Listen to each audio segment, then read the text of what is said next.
একদিনের ঘটনা, ফাতেমা রাদিয়াল্লাহু তাআলা আনহা কান্না করতেছে। ফাতেমা রাদিয়াল্লাহু তাআলা আনহার দুই চোখ বেয়ে বেয়ে পানি পড়ছে, চক্ষুগুলো ভিতরে ঢুইকা গেছে। নবীজি আয়েশা তাকা দেখেন ফাতেমার গালগুলো ভিতরে ঢুইকা গেছে, চক্ষুগুলো ভিতরে ঢুইকা গেছে। এমন সময় দরজা নক করলেন, ফাতেমারে দরজা খুল। হযরতে ফাতেমা দরজা খোলে না। আবার নবীজি দরজা নক করে, ফাতেমা দরজা খোলে না। ভিতর থেকে ডাক দেয়া বলে, আব্বা জান, অনেকদিন পরে আপনি আবার বাড়িতে এসেছেন। আমার তো মন চায় আপনার সাথে দেখা করতে, কারণ দুনিয়াতে আমার আপনি ছাড়া আর কেউ নাই। আমি একমাত্র আমার বাবাকে দেখে আমার অন্তরকে প্রশান্ত করি, ও আব্বা জান। কিন্তু আপনার সামনে একজন মেয়ে যেভাবে যে কাপড়ে দাঁড়াতে হয়, অতটুকু কাপড় আমি ফাতেমার গায়ে না। নবী মায়ার নবী নিজের একটা চাদর দরজার উপরে দিয়া দিলেন, ফাতেমা নিজের গায়ে জড়াইয়া দরজা খুইলা দেয়। দরজা খুইলা দিলেন নবীজি ফাতেমার দিকে তাকাইয়া দেখে, ফাতেমা কিরে তোর গালগুলো ভিতরে ঢুইকা গেছে কেন, চক্ষুগুলো কেন ভিতরে ঢুইকা গেছে? ফাতেমারে তোর ঘরে কি খাবার নাই? হযরতে ফাতেমাকে ডাক দিয়া, ফাতেমা ডাক দিয়া বলে, আব্বা জান, শুধু আমি খাবার খাই না এমনটা না, আমার কলিজার টুকরা হাসান হুসেন, আপনার দুই নয়নের ননি, ও আমার বাবা, আপনার কলিজার টুকরা হাসান হুসাইনকেও আমি অনেকদিন পর্যন্ত খাবার দিতে পারি না। তাকায় দেখেন চুলার ভিতরে আগুন জ্বলতেছে, চুলার ভিতরে পানি দিয়ে রাখছি, সান্ত্বনা দিয়ে খাবার দিতে পারি না। নবীজি ডাক দিয়া বলেন, ফাতেমা রে, যায় নামাজ বিছা, আল্লাহর কাছে নামাজ পড়, আমি দোয়া করি আল্লাহ তোর রিজিকের ব্যবস্থা করে দিবে। হযরতে ফাতেমা নামাজ পড়লেন। নামাজ পড়ার পর হযরতে পয়গম্বর আরবি ফাতেমাকে ডাক দিয়া বলেন, ফাতেমা রে, যায় নামাজ উল্টাইয়া দেখ, রব্বুল আলামিন তোর জন্য স্বর্ণ মুদ্রা তোর যায় নামাজের নিচে বিছায়া দিছে। কিন্তু ফাতেমা যখন নিতে যায়, বাবাকে জিজ্ঞেস করলেন, ও বাবা বলেন, দুনিয়ার এই সম্পদ, দুনিয়ার এই স্বর্ণ, দুনিয়ার এই আরাম আয়েশ কি, দুনিয়ার এই লাভ নুকসান, দুনিয়ার এই আরাম কি আমার আখিরাতের কোনো কাজে আসবে? হাবিবে কিবরিয়া নবী পয়গম্বর আরবি নবী দু জাহানের বাদশা নবী ডাক দিয়া বলেন, না না মা, এটা দুনিয়ার কোনো কাজে আসবে না, আখিরাতের কোনো কাজে আসবে না, শুধু দুনিয়ার সামান্য আরাম আয়েশ।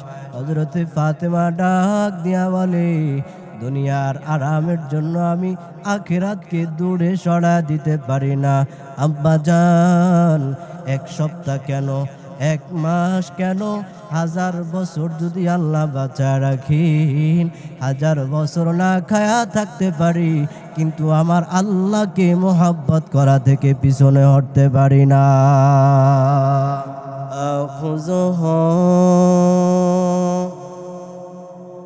গুনাহগার হওয়ায় খালিকে আকবার,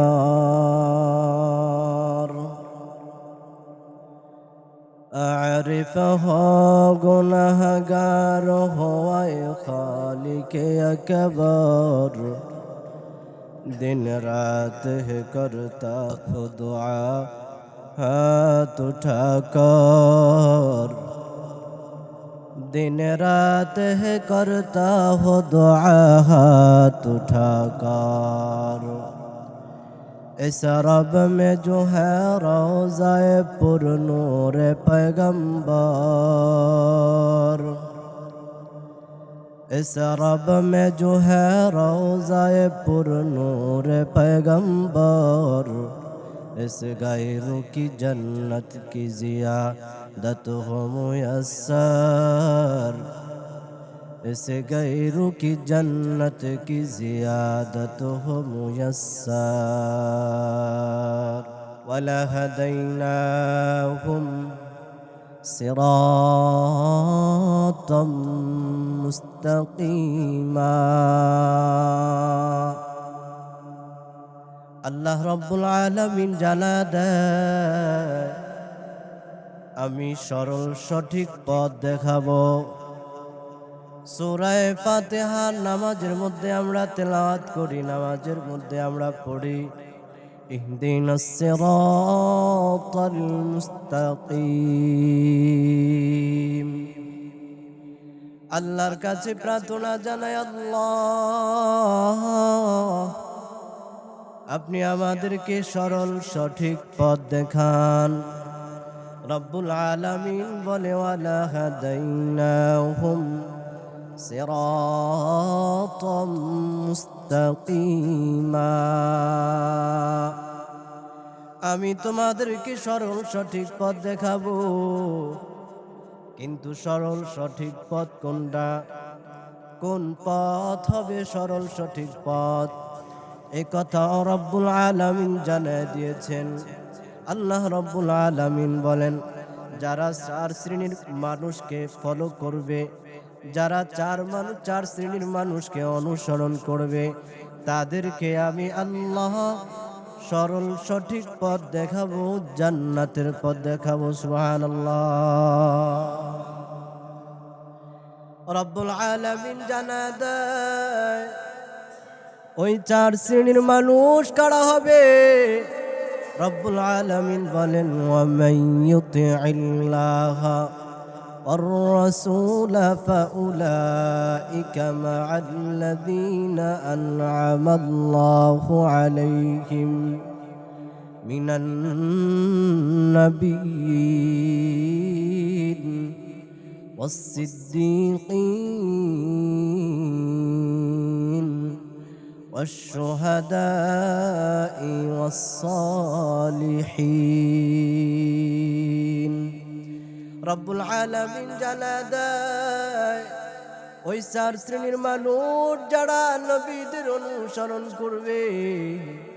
এক নাম্বার, ওয়া মান ইউতিইল্লাহা ওয়ার রাসূল, যারা আল্লাহর অনুসরণ করবে এবং তার রাসূলের অনুসরণ করবে, এবং যাদেরকে আল্লাহ তাআলা জান্নাতের পথে পরিচালিত করে জান্নাতের পুরস্কার দিয়েছেন, তারা কারা? এক নাম্বার নবীগণ, দুই নাম্বার সিদ্দিকগণ, তিন নাম্বার শহীদগণ, চার নাম্বার নেককার আলেম উলামা পীর বুজুর্গ, তারা তাদের অনুসরণ যারা করবে, রব্বুল আলামিন জানা দেয় ওয়া হাসুনা উলাইকা রাফিকা।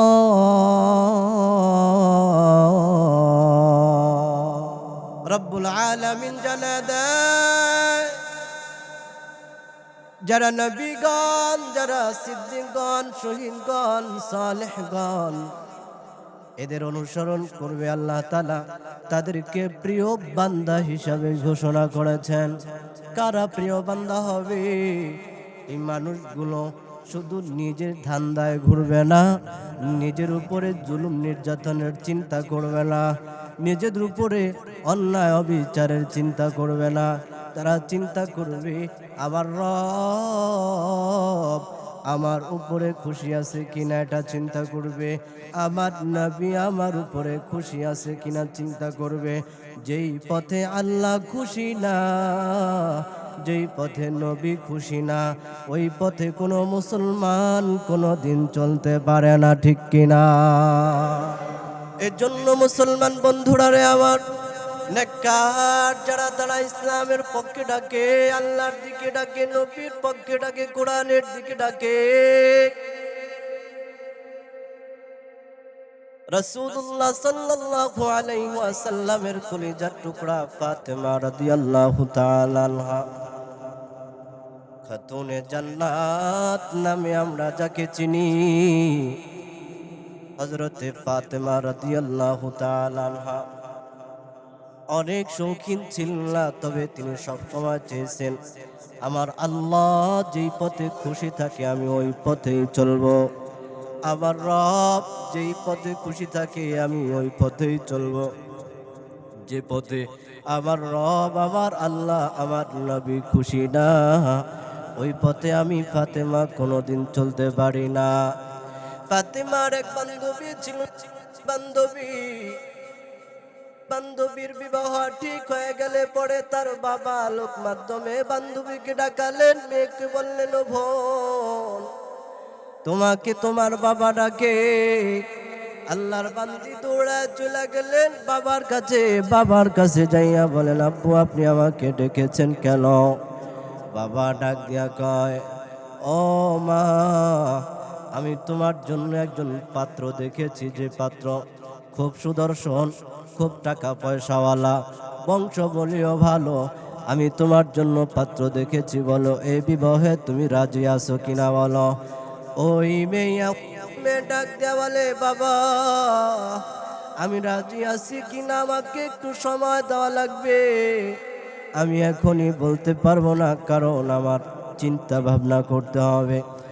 ওই মেয়ে এই চিন্তা ভাবনার সময় নিয়ে হযরতে ফাতেমার কাছে চলে এসেছি। হযরতে ফাতেমাকে ডাক দেয়া বলে, বোন, আমি আমার ছোট্টবেলা থেকে তোমার সাথে বান্ধবী, তুমি আমাকে সব সময় বুদ্ধি দাও, তুমি আমাকে সব সময় জ্ঞান দাও, এ পর্যন্ত কোনো দিন তুমি আমাকে খারাপ কোনো পরামর্শ দাও নাই, এ পর্যন্ত তুমি আমাকে খারাপ কোনো বুদ্ধি দাও নাই। ও বোন, আজ আমার বাবা আমাকে অমুক ছেলের ব্যাপারে প্রস্তাব করেছে, বলো আমি আমার বাবার প্রস্তাবে রাজি হব কিনা বলো। হযরতে ফাতেমা রাদিয়াল্লাহু তাআলা আনহা ডাক দিয়া বলেন, বোন, তোরা আমরা মুসলমান, আমার বাবা একজন নবী। ও বোন, তোকে আমি বইলা যাই, তোর কাছে আমি বইলা যাই, তোকে পরামর্শ দেই, তোর বাবা যেই ছেলের জন্য প্রস্তাব দিয়েছে ওই ছেলেকেই তুমি বিবাহ করো, কারণ ওই ছেলে তোমার বাবার পছন্দ। প্রতিটা মেয়ের উচিত বাবার পছন্দে কাজ করা, কারণ কোনো বাবা চায় না তার সন্তানের খারাপ, কোনো বাবা চায় না তার সন্তান খারাপ হোক। তার সন্তানের কল্যাণের কথা, ভালোর কথা চিন্তা করে তোমার বাবা তোমার জন্য পাত্র ঠিক করেছে, তুমি তোমার বিবাহে রাজি হয়ে যাও। ফাতেমা যখন এমন কথা বললেন, এবার বান্ধবী ডাক দিয়া বললেন, বোন, আমি আমার বিবাহে রাজি হবেও, তবে একটা শর্ত তোমার কাছে জানাই, আমার বিবাহে তোমার যাওয়া লাগবে।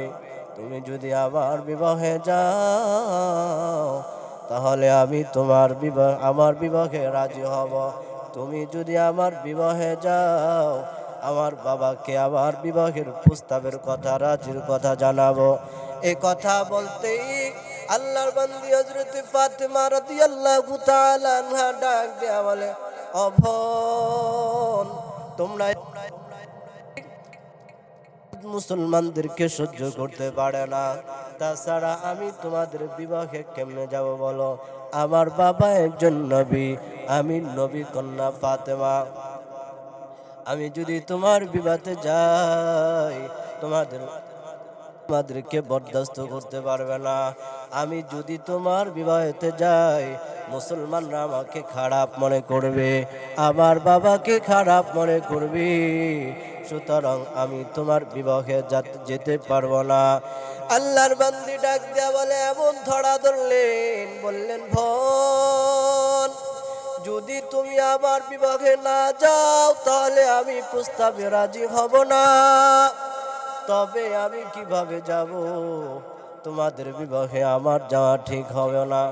এক পর্যায়ে ওই মেয়ে চলে আসলো, আয়েশা তার বাবাকে জানাইলো, আব্বু, যেই ছেলেকে আমার জন্য পছন্দ করেছো আমি বিবাহ বসতে রাজি হব, তবে আমার একটা শর্ত মেনে নিতে হবে।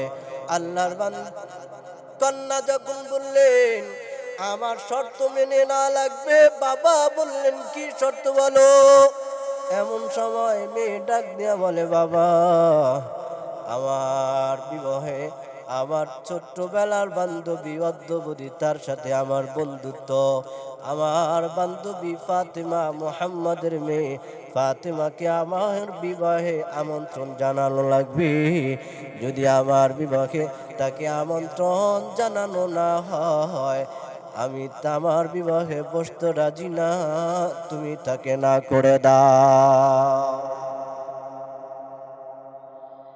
বাবা অনেক বুঝালেন, মা না না, এটা হতে পারে না, কারণ তারা মুসলমান, তারা গরিব। আমাদের এই বিভাগে কত বড় বড় লোক আসবে, কত টাকাওয়ালা আসবে, কত ধনী আসবে, মুহাম্মদ গরিব, মুহাম্মাদের কন্যা ফাতেমাও গরিব, সুতরাং গরিব মেয়ে আমাদের বিবাহে আসতে পারবে না। তবে একটা শর্ত আছে, যদি আসতে চায়, আমাদের বিবাহে যদি আসতে চায়, তাহলে আমাদের এই বিবাহে আসবে, তবে নতুন জামা পরে, দামি পোশাক পরে আসতে হবে। নরমাল পুরানা ছিঁড়া কোনো কাপড় পরে আসলে হবে না। বান্ধবী এবার ফাতেমার বাড়িতে আইসা বললেন, বোন, আমার বাবা তোমাকে আমার বিবাহে আমন্ত্রণ জানাতে রাজি হয়েছে একটা শর্তে। কি সেই শর্ত? শর্তটা হচ্ছে তুমি আমার বিবাহে আসবা, তবে আসবা সাধারণ কোনো ড্রেস পরে আসতে পারবা না। আমার বিবাহে তুমি আসবা নরমাল পুরানো ছিঁড়া কোনো ড্রেস পরে আসতে পারবা না, নতুন একটা পোশাক পরে আসবা। হযরতে ফাতেমা দুই চোখের পানি ছেড়ে দিয়ে বলে, ও বোন, মাসের পর মাস চলে যায়, সপ্তাহকে সপ্তাহ চলে যায়, চুলায় আগুন জ্বালাতে পারি না, প্রতিনিয়ত দুমুঠো খাবার পেটে দিতে পারি না।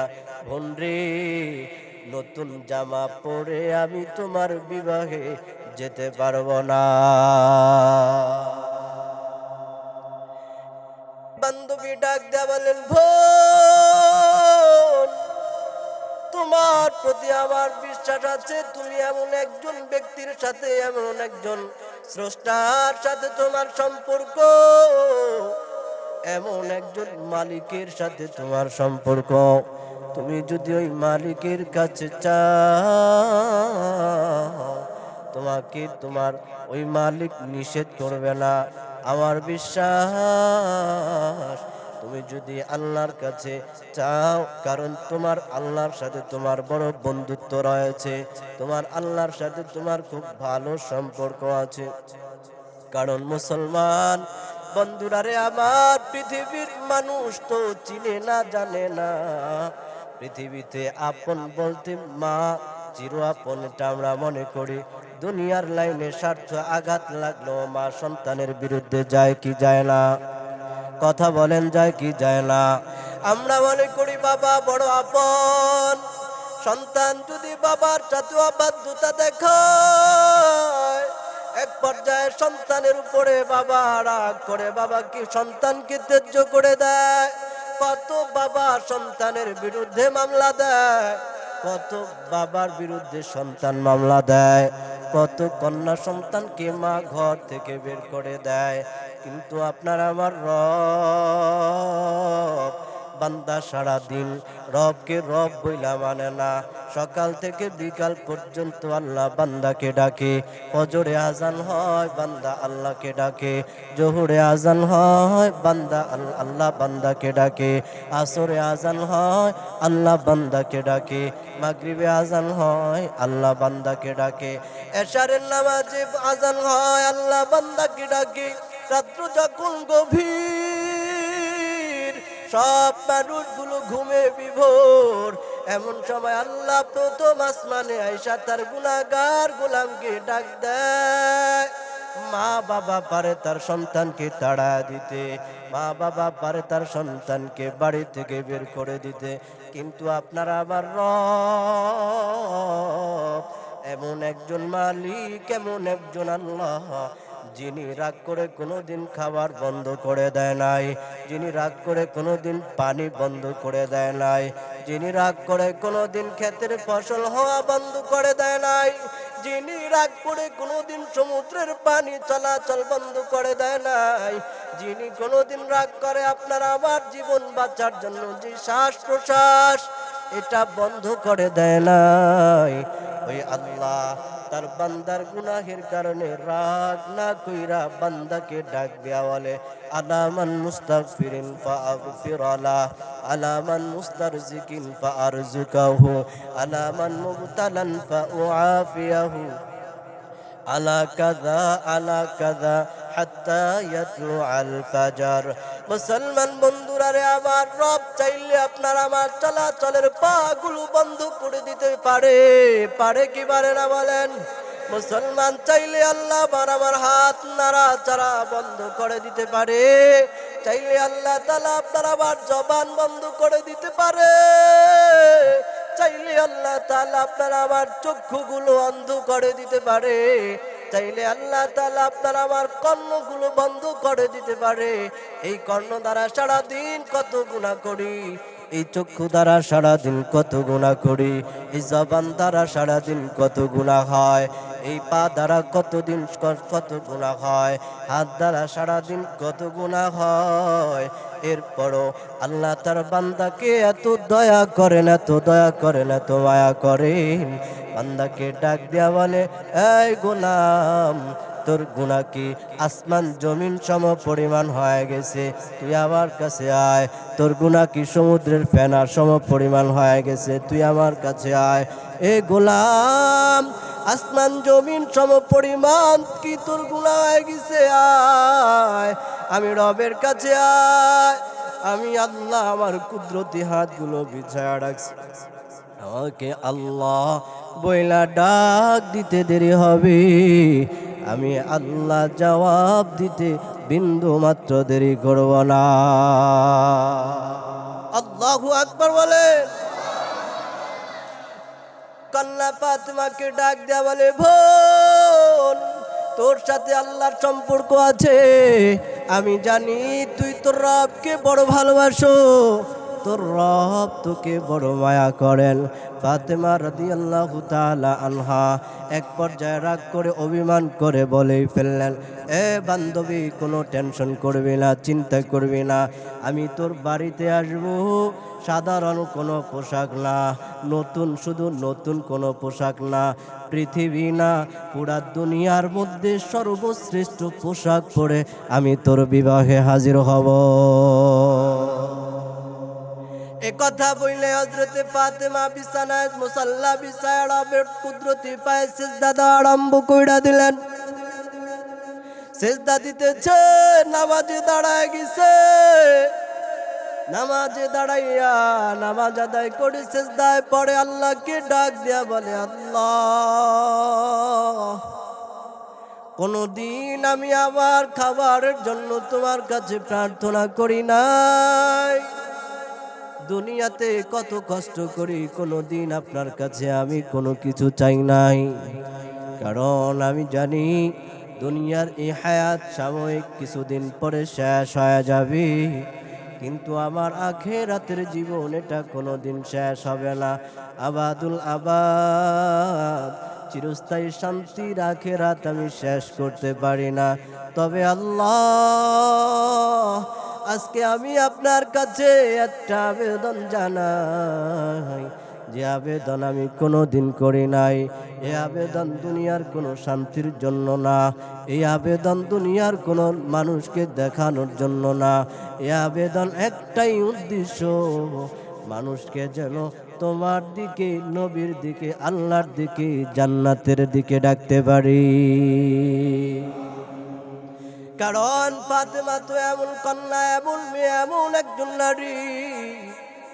একদিনের ঘটনা, ফাতেমা রাদিয়াল্লাহু তাআলা আনহা কান্না করতেছে। ফাতেমা রাদিয়াল্লাহু তাআলা আনহার দুই চোখ বেয়ে বেয়ে পানি পড়ছে, চক্ষুগুলো ভিতরে ঢুইকা গেছে। নবীজি আয়েশা তাকা দেখেন ফাতেমার গালগুলো ভিতরে ঢুইকা গেছে, চক্ষুগুলো ভিতরে ঢুইকা গেছে। এমন সময় দরজা নক করলেন, ফাতেমা রে দরজা খুল। হযরতে ফাতেমা দরজা খোলে না। আবার নবীজি দরজা নক করে, ফাতেমা দরজা খোলে না। ভিতর থেকে ডাক দেয়া বলে, আব্বাজান, অনেক দিন পরে আপনি আবার বাড়িতে এসেছেন। আমার তো মন চায় আপনার সাথে দেখা করতে, কারণ দুনিয়াতে আমার আপনি ছাড়া আর কেউ নাই। আমি একমাত্র আমার বাবাকে দেখে আমার অন্তরকে প্রশান্ত করি। ও আব্বাজান, কিন্তু আপনার সামনে একজন মেয়ে যেভাবে যে কাপড়ে দাঁড়াতে হয়, অতটুকু কাপড় আমি ফাতেমার গায়ে না। নবী মায়ার নবী নিজের একটা চাদর দরজার উপরে দিয়া দিলেন। ফাতেমা নিজের গায়ে জড়াইয়া দরজা খুইলা দেয়। দরজা খুইলা দিলে নবীজি ফাতেমার দিকে তাকাইয়া দেখে, ফাতেমা কিরে, তোর গালগুলো ভিতরে ঢুইকা গেছে কেন? চক্ষুগুলো কেন ভিতরে ঢুইকা গেছে? ফাতেমা রে, তোর ঘরে কি খাবার নাই? হযরতে ফাতেমাকে ডাক দিয়া, ফাতেমা ডাক দিয়া বলে, আব্বাজান,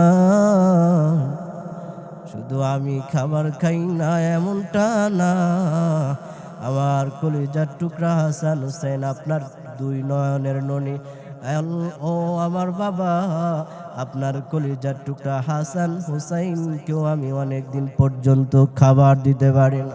তাকায় দেখেন চুলার ভিতরে আগুন জ্বলতেছে, চুলার ভিতরে পানি দিয়ে রাখছি, সান্ত্বনা দিয়ে খাবার দিতে পারি না। নবীজি ডাক দেয়া বলেন, ফাতেমা রে, যায় নামাজ বিছা, আল্লাহর কাছে নামাজ পড়, আমি দোয়া করি আল্লাহ তোর রিজিকের ব্যবস্থা করে দিবে। হযরতে ফাতেমা নামাজ পড়লেন। নামাজ পড়ার পর হযরতে পয়গম্বরে আরবি ফাতেমাকে ডাক দিয়া বলেন, ফাতেমা রে, যায় নামাজ উল্টাইয়া দেখ, রব্বুল আলামিন তোর জন্য স্বর্ণ মুদ্রা তোর যায় নামাজের নিচে বিছায়া দিছে। কিন্তু ফাতেমা যখন নিতে যায়, বাবাকে জিজ্ঞেস করলেন, ও বাবা বলেন, দুনিয়ার এই সম্পদ, দুনিয়ার এই স্বর্ণ, দুনিয়ার এই আরাম আয়েশ কি, দুনিয়ার এই লাভ লুসকান, দুনিয়ার এই আরাম কি আমার আখিরাতের কোনো কাজে আসবে? হাবিবে কিবরিয়া নবী পয়গম্বরে আরবি নবী দো জাহানের বাদশা নবী ডাক দিয়া বলেন, না না মা, এটা দুনিয়ার কোনো কাজে আসবে না, আখিরাতের কোনো কাজে আসবে না, শুধু দুনিয়ার সামান্য আরামায়েশ। হযরতে ফাতেমা ডাক দিয়া বলে, দুনিয়ার আরামের জন্য আমি আখিরাতকে দূরে সরা দিতে পারি না। আব্বাজান, এক সপ্তাহ কেন, এক মাস কেন, 1000 বছর যদি আল্লাহ বাঁচা রাখেন, 1000 বছর না খায়া থাকতে পারি, কিন্তু আমার আল্লাহকে মোহাব্বত করা থেকে পিছনে হটতে পারি না। ওই ফাতেমা আল্লাহর দরবারে কান্না কইরা ডাক দেয়া বলে, আল্লাহ, আপনার কাছে কোনোদিন দুনিয়ার আরাম আয়েশ চাই না, দুনিয়ার জন্য কোনোদিন আপনার কাছে আমি আবেদন করি নাই আল্লাহ। তবে আজকের এই আবেদনটা দুনিয়ার লাইনে যদিও দেখা যায়, এই আবেদনের জন্যই যেন আমি মানুষদেরকে জান্নাতের দিকে ডাকতে পারি। হযরতে ফাতেমা কান্না শেষ করে করে যখন যায় নামাজ থেকে মাথা উঠালেন, এমন সময় যায় নামাজ থেকে মাথা পিছের দিকে ঘুরাইয়া তাকাইয়া দেখে 2টা নতুন ব্যাগ পড়ে আছে। ব্যাগগুলো নিয়ে হযরতে ফাতেমা নবীজির দরবারে রওনা। নবীজিকে ডাক দেয়া বলেন, আব্বাজান, তাকাইয়া দেখেন নাই সুন্দর সুন্দর 2টা ব্যাগ, ব্যাগের ভিতরে যেন কি আমি দেখি নাই। হাবিবে কিবরিয়া নবী পয়গম্বর আরবি তাকাইয়া দেখে ব্যাগের মধ্যে জান্নাতি রমণীদের পোশাক।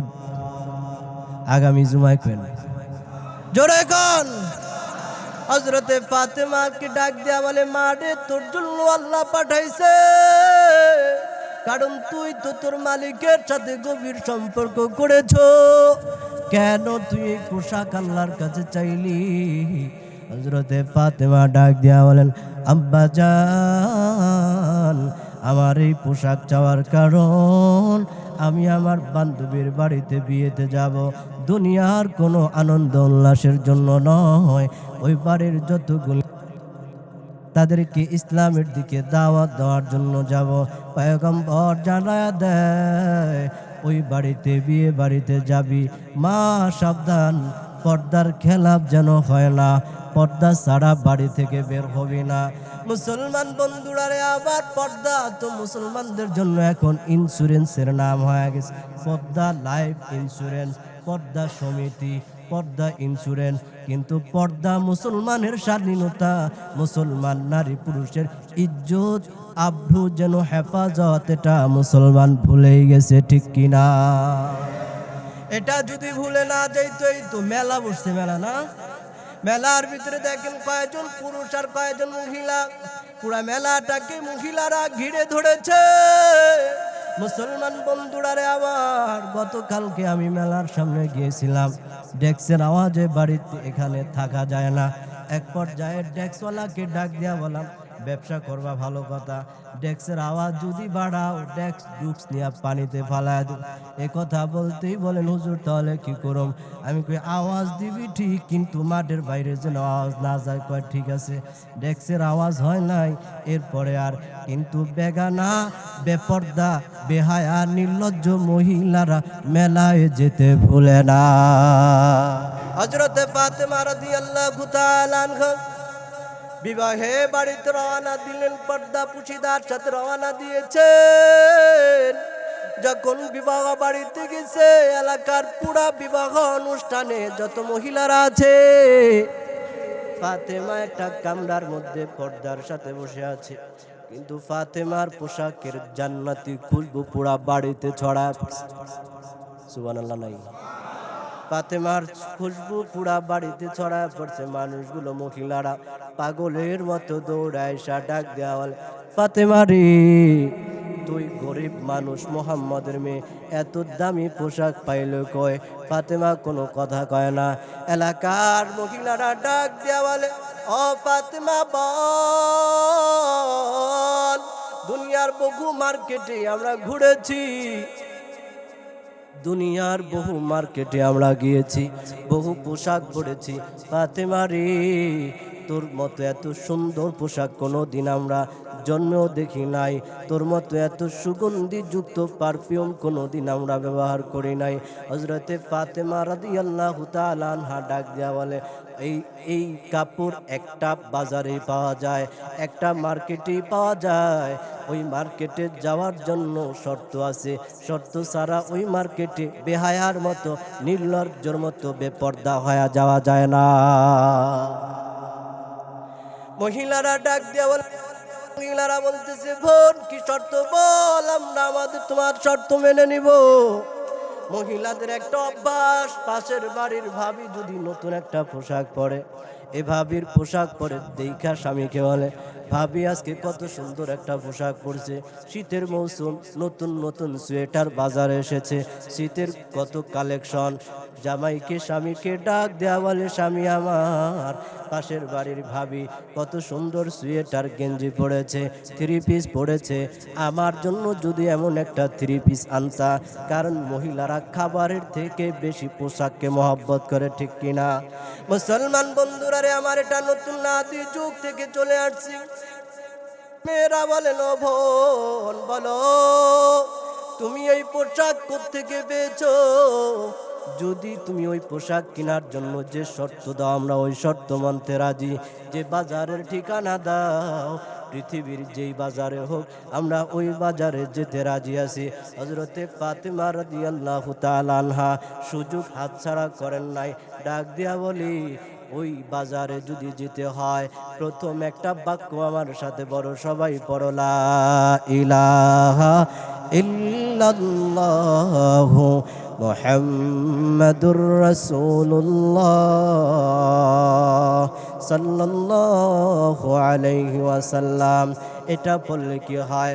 হযরতে ফাতেমা রাদিয়াল্লাহু তাআলা আনহা জানায়া দেন, তোমাদেরকে কালিমা পড়াইলাম, তোমরা এবার মুসলমান। আল্লাহ একজন, এটা বিশ্বাস করা লাগবে। মেয়েরা কয় কালিমা যেহেতু পড়ছি আল্লাহ বিশ্বাস করলাম, এবার বললেন নবীকে মানা লাগবে। মেয়েরা কয় আল্লাহ যখন মেনেছি, কালিমা যখন পড়েছি, নবীও মানলাম, আখিরাত মানা লাগবে মানলাম, জান্নাত জাহান্নাম মানা লাগবে মানলাম, নামাজ পড়া লাগবে পড়লাম, পর্দা করা লাগবে করলাম। এই শর্তগুলো দিয়া দিলেন। মেয়েরাও মাইনা নিয়া তারা পাক্কা মুসলমান হয়ে গেলেন। হযরতে ফাতেমা বলেন আমি আমার মালিকের কাছ থেকে জান্নাত থেকে পোশাক কিনেছি, জান্নাতের বাজার ছাড়ায় পোশাক পাওয়া যায় না, তোরা অপেক্ষা কর, তোদের জন্য আল্লাহ জান্নাতে আমার মতো পোশাকের ব্যবস্থা রেখেছেন। ইহদিনাস সিরাতাল মুস্তাকিম, আল্লাহর কাছে সঠিক সরল পথ চাওয়া লাগে। আল্লাহ রাব্বুল আলামিন সঠিক সরল পথ কাদের পথ? যারা নবীদের অনুসরণ করে, যারা সিদ্দিকগণের অনুসরণ করে, যারা আলিম উলামার পরামর্শ চলে, শহীদদের অনুসরণ করে, তাদের পথ অনুসরণ করে যদি চলতে পারে, আল্লাহ মুসলমান পুরুষ নারীর জন্য জান্নাতের ওয়াদা করেছেন। আল্লাহ আমাদের সবাইকে দুনিয়ার লাইনে আল্লাহর হুকুম মেনে নবীর তরিকা অনুযায়ী চলে জান্নাতের পথে চলবার তৌফিক আল্লাহ দান করুন, পূর্ণ আমিন।